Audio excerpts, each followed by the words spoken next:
அவங்க கூட நீங்க இருந்தீங்கல்ல, எப்படி எப்படிலாம் ஹேண்டில் பண்ணீங்க? ஆக்சுவலாக வந்து நான் இவங்ககிட்ட ரிவ்யூ கேட்கலான்னு வந்தால் இவங்க என்கிட்ட ரிவ்யூ கேட்குறாங்க. கூட இருந்து எப்படி இந்த ஸ்ட்ரகிளை ஹேண்டில் பண்ணீங்கன்னு சொல்லிட்டு. ஆக்சுவலாக கூட எங்களுக்கே வந்து ரொம்ப கண்கலங்கரமான சுச்சுவேஷன் ஆகிடுச்சு.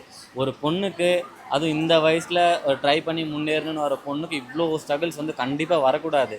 நாங்கள் சேல் பண்ணுறது saree தான் பண்ணுறோம், வெறும் தப்பான விஷயங்கள் எதுவும் பண்ணலை.